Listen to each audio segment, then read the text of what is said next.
Welcome to the For Love of Rugby Team of the Championship, the Men's Six Nations Championships, probably in brackets. Everyone loves a Team of the Championship. Everyone loves it because no one agrees with it. But we've separately put together what we think individually were the best 15s of the tournament. Now we're going to combine them and see where we agree and where we disagree, and we'll come to a conclusion and outcome of the For Love of Rugby's Six Nations 15 of the year. Are you happy with that, Ben? I'm happy with that. It's a very difficult task to do, isn't it? It really is. Let's start with the front rows, Coley. And this is, of course, your industry, your speciality. So who have you gone for? What's your front row? Well, Ben, I actually believe I credit to you, we've both picked exactly the same front row. We've got Ellis Genge, Dan Sheehan and Will Stewart. I would give shout-outs to Andrew Porter and Finlay Bealham. If you look at probably round 1 or 2 of the tournament, those Irish props are probably the favourites. They played really well, but I think actually as the tournament's regressed, Genji's come to the fore.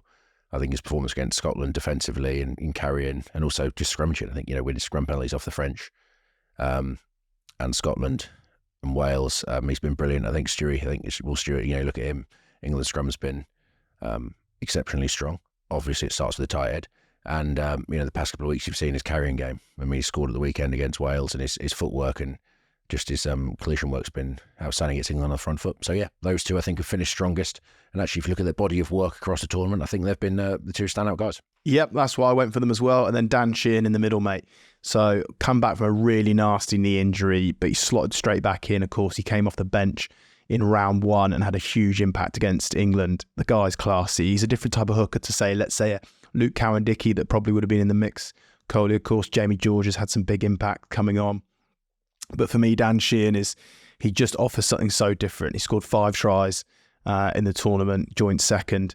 A lot of that is because he's in the back of them all, but he's deadly in broken field, a great athlete and deserved to be in there. So there we are. We agreed. Ellis Genge, Dan Sheehan and Will Stewart. Right, moving on to the second row. We have a unanimous decision, and then we have a bit of a debate. So our unanimous decision is Maro Itoje. I think we both agree he's been outstanding, calling England's line out. He's played every minute of the tournament, has done for the past X amount of years. And I think he's really played well in that England pack. And so I think he's a unanimous decision in that regard. And secondly, we have a decision.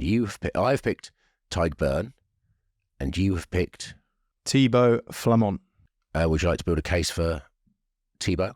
I would like to build a case for Thibaut because France have been going 7-1 splits. He's the guy that plays the duration. He's the guy that plays the duration of the game. He missed the beginning part of the tournament. I think actually him coming back in has made a huge difference. He dominates the lineouts. He's very important to them. He's a great player. So that's what I was thinking. I would also give a big shout out to a couple other guys. Ollie Chesham, very impressive.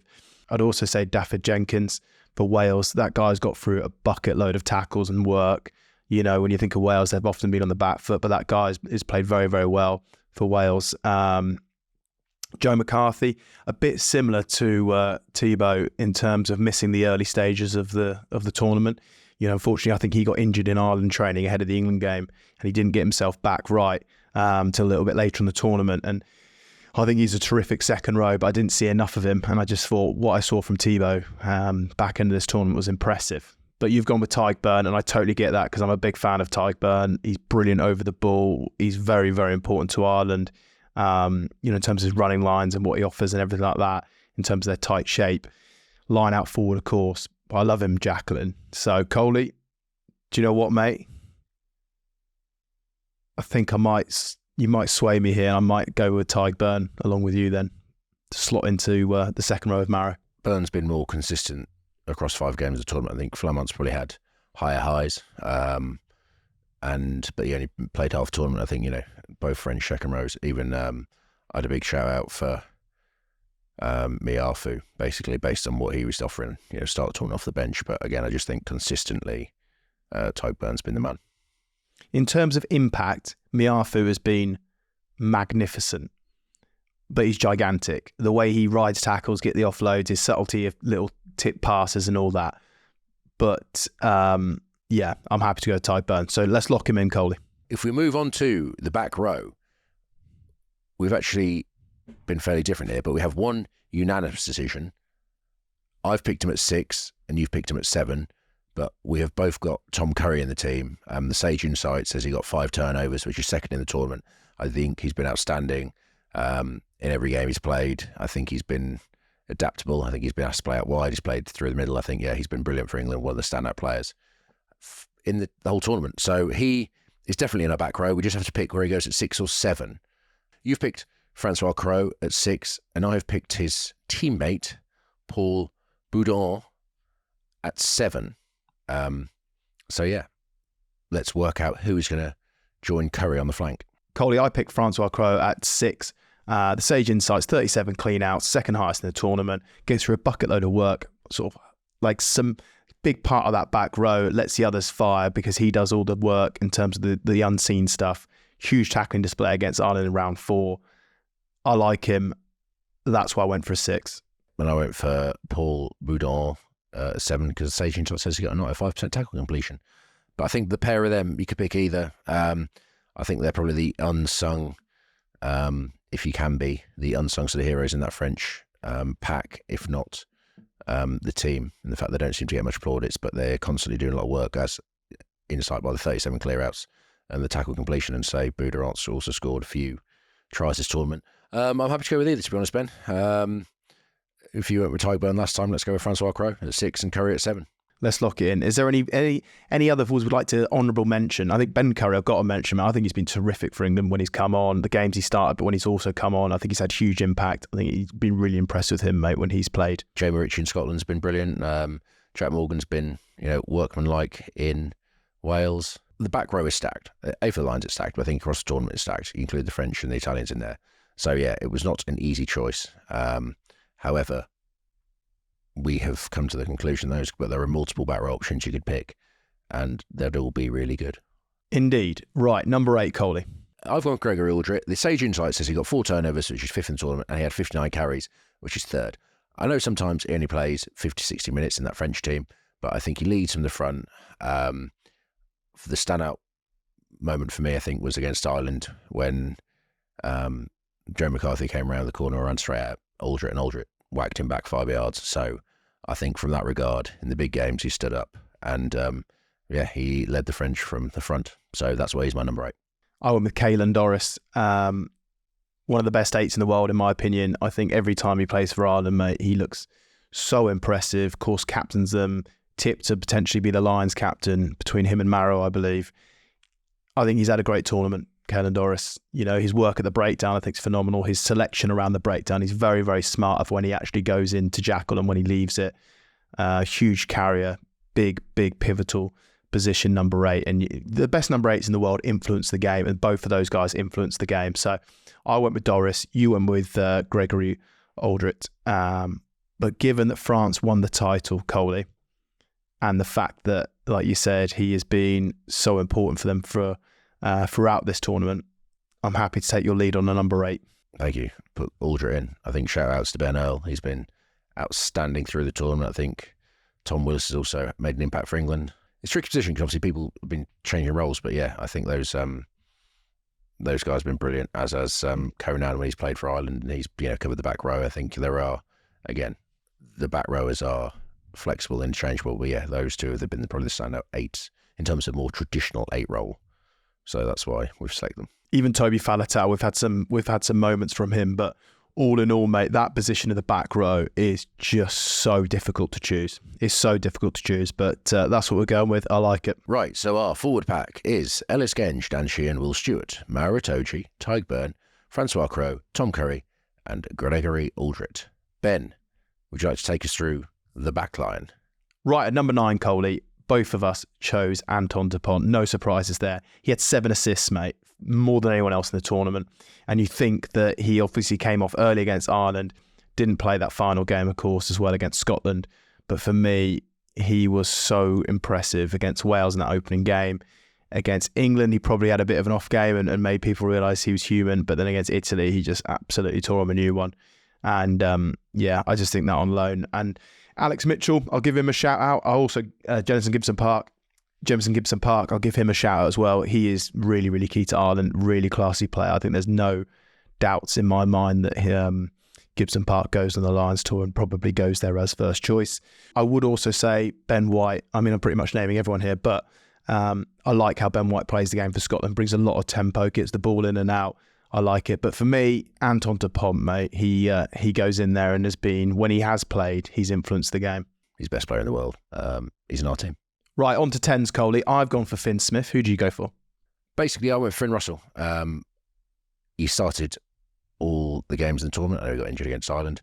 And I think he's about the only 10 to do that. I thought, I eliminated the other one. Scarbisi from Italy was good in parts, but I didn't think he was there. I thought Welsh has been, and Scrum, they've had a bit of rotation. He didn't start all the games. I look at England. Marcus and Finn Finn's sort of made it his own now, but he didn't start the tournament.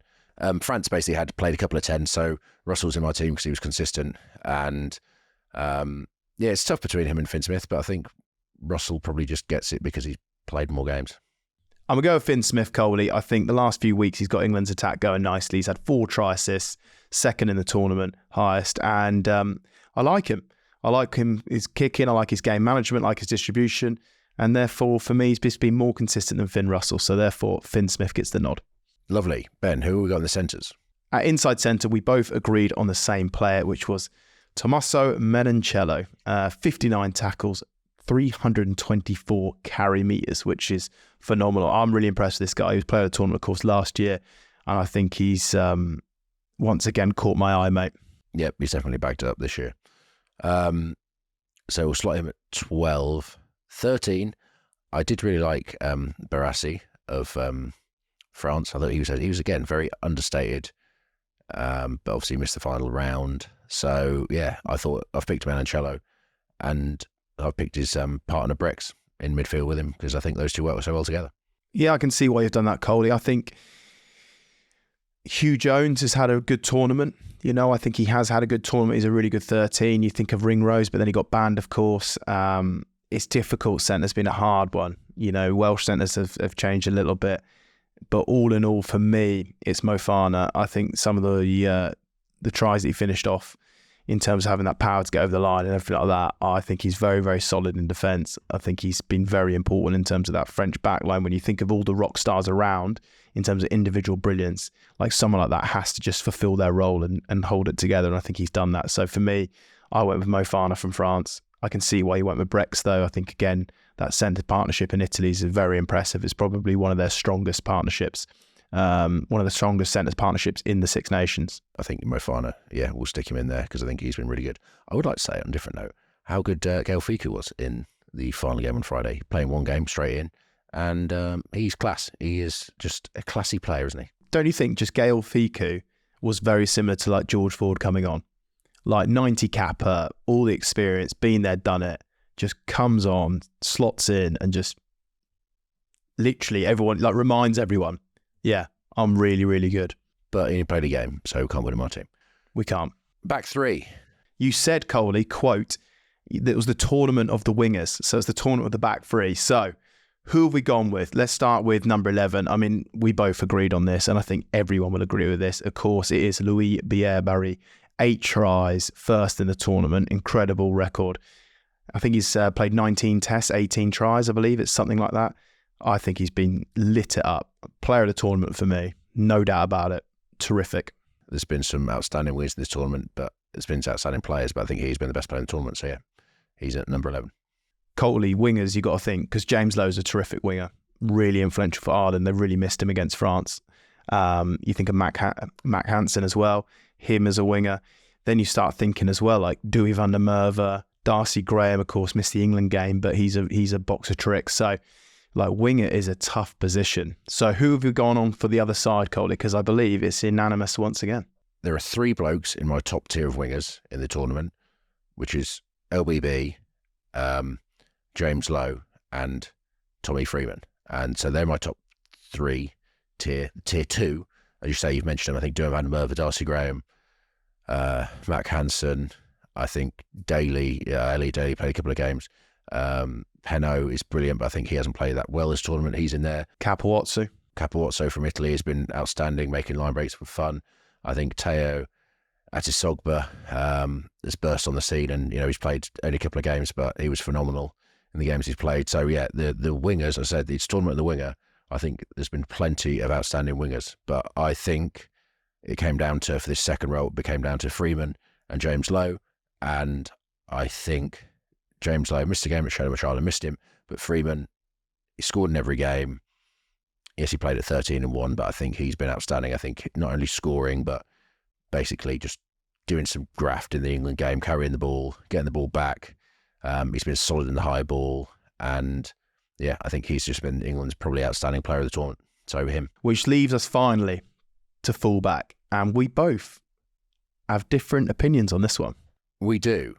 I have selected Toma Ramos. Basically, the Sage Insights, he got 71 points, which is the first in the tournament, and he's become France's all-time top point scorer. And I think he was brilliant in the tournament. I think, early doors, he sort of did a lot of mop-up work again. There was a bit where he flicked it to himself against Wales, if you remember that game. And yeah, he's been outstanding, probably overshadowed by the fact that France have got such a great backline. But I think he just worked so well in that back three.